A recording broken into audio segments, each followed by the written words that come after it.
En maîtrise d'ouvrage privé, le terme utilisé est plutôt maître d'ouvrage délégué, le MOD. Assistant à maîtrise d'ouvrage, l'AMO. Il s'agit d'un conseiller du maître d'ouvrage qui l'assiste dans l'exécution de toute ou partie de ses obligations. Sa mission peut être ponctuelle ou avoir un caractère général.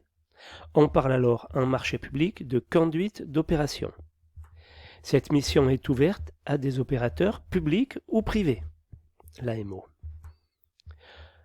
Organisation des intervenants. Donc l'AMO peut commencer dès que naît l'intention de lancer l'opération.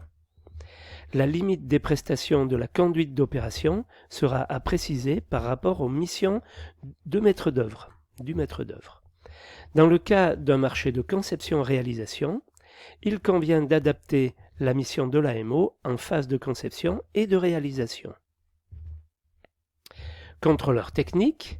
Le contrôle technique fait l'objet de dispositions qui figurent au Code de la construction et de l'habitation. La désignation d'un contrôleur technique est obligatoire pour certains bâtiments, ERP de première à quatrième catégorie, IGH, dimension exceptionnelle, etc. Elle reste optionnelle pour les autres ouvrages. Le contrôleur doit intervenir en même temps que le maître d'œuvre pour assurer sa mission dès l'avant-projet sommaire.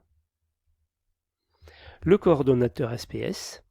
L'intervention du coordonnateur sécurité et protection de la santé est requise dès lors que des risques de coactivité entre les entreprises sont prévisibles, ce qui est le cas dans la quasi-totalité des opérations.